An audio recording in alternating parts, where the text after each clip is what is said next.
Bismillahirrahmanirrahim. Assalamualaikum. How are you students? This is New Syllabus Oxford Primary Mathematics Workbook 5B. और यहाँ पर हमारे पास revision 4B का 146 के ऊपर क्वेश्चन नंबर 5 है, जिसको आज हम सॉल्व करने लगे हैं। तो वीडियो एंड तक ज़रूर देखिएगा प्लीज़। अच्छी लगे तो लाइक कीजिएगा, कमेंट कीजिएगा और अपने फ्रेंड्स के साथ शेयर करना ना भूलिएगा। यहाँ पर आपके पास है in the figure DCE is a straight line. आप देख सकते हैं ये DCE हमारे पास एक स्ट्रेट लाइन है, जिसके अंदर हमारे पास एंगल DCE जो दिया हुआ है वो 75 डिग्रीज है। ABC हमारे पास 81 डिग्रीज है, BAC हमारे पास 39 डिग्रीज है और हमसे जो पूछा है इन्होंने दैट इज ACD, यानी कि हमारे पास ACD ये वाला जो एंगल है वो कितना होगा। तो बच्चों आप ये देख सकते हो एक स्ट्रेट लाइन है जिसके ऊपर एक एंगल गिवन है, एक एंगल का कुछ अता पता नहीं है और तीसरा एंगल हमसे पूछा गया है। तो हम इसको कैसे सॉल्व कर सकते हैं? वेरी गुड, क्योंकि स्ट्रेट लाइन के ऊपर हमारे पास जो सम ऑफ एंगल्स होता है वो हमेशा 180 डिग्री के इक्वल्स होता है। इसका मतलब ये हुआ कि जैसे ये एंगल मुझे गिवन है तो ये एंगल अगर मुझे पता चल जाए तो मैं ये वाला एंगल खुद ब खुद कैलकुलेट कर लूँगी 180 में से इन दोनों को सब्ट्रैक्ट करके। तो अब हमारे पास जो स्टेप 1 होगा वो हमें ये वाला एंगल कैलकुलेट करना है, दैट इज ACB। ACB कैसे हम कैलकुलेट कर सकते हैं बच्चों? तो आप वो देख सकते हैं एक ट्रायंगल के अंदर एनक्लोज्ड है जिसमें बाकी दोनों एंगल्स गिवन हैं। तो सिंपल है, ये वाला एंगल कितना होगा? Sum of angles of a triangle की प्रॉपर्टी लगाएंगे, 180 में से इन दोनों को सब्ट्रैक्ट करेंगे तो ये वाला एंगल हमें खुद ब खुद पता चल जाएगा। ठीक है, तो स्टेप 1 में हम इसको फाइंड आउट करते हैं। जब ये दोनों पता चल जाएंगे तो स्टेप 2 में फिर हम इस एंगल को फाइंड आउट कर लेंगे। अगर ये बात आपको समझ में आ गई तो अब आप इसके सॉल्यूशन का स्क्रीनशॉट लेकर अपने पास इसको सॉल्व कर लीजिए। हमने सिंपल 2 स्टेप्स के अंदर इसको सॉल्व कर लिया, इन दोनों को ऐड किया और उसके बाद हमने इसको सब्ट्रैक्ट किया 180 से, तो आंसर 60 डिग्री आया।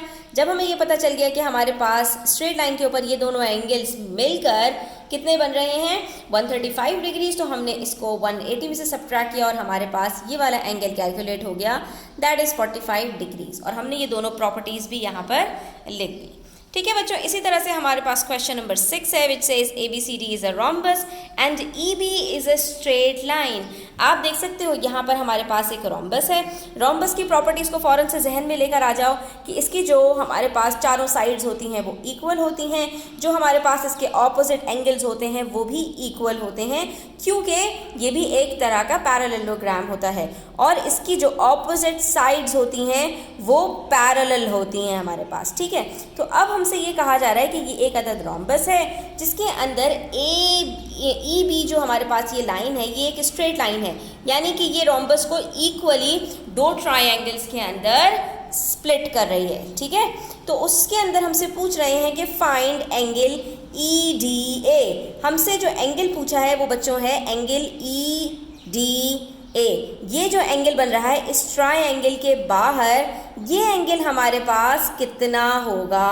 ठीक है बच्चों, तो मैं आपको यहाँ पर ये बता दूँ कि हमारे पास ये जो रोम्बस होता है जब इसके अंदर हमारे पास कोई लाइन गुजरती, अच्छा इसके जो चारों साइड्स होते हैं ना वो इक्वल होते हैं। ठीक है, तो यहाँ पर ये आपने इस चीज़ का ध्यान रखना है। जब रोम्बस के अंदर बीच में से स्ट्रेट लाइन कोई गुजरती है तो 2 ट्रायंगल्स बनते हैं और ये जो हमारे पास ट्रायंगल्स होते हैं ये हमारे पास होते हैं आइसोसेलेस ट्रायंगल, यानी इनके 2 साइड्स इक्वल हैं। सिर्फ ये वाली जो साइड होती है ये नॉन इक्वल होती है और जिसके 2 साइड्स इक्वल हों उसके जो 2 ऑपोजिट एंगल्स होते हैं वो भी हमेशा इक्वल होते हैं। इसका मतलब ये हुआ कि अगर मुझे ये वाला एंगल गिवन है तो मैं इन दोनों को आसानी से कैलकुलेट कर सकती हूँ। कैसे? 180 में से इसको सब्ट्रैक्ट करूँगी और जो भी मेरे पास आंसर आएगा उसको डिवाइड कर दूँगी 2 से, तो ये दोनों एंगल्स मेरे पास निकल आएंगे। और ये एंगल्स निकालने का मकसद क्या है बच्चों कि हमारे पास ये स्ट्रेट लाइन है और इस एंगल को कैलकुलेट करने के लिए मुझे ये वाला एंगल पता होना चाहिए। तो ये वाला एंगल जैसे ही मुझे पता चलेगा 180 में से इसको सब्ट्रैक्ट करूँगी और ये वाला एंगल मेरे पास कैलकुलेट हो जाएगा। आइए इसकी वर्किंग्स करते हैं।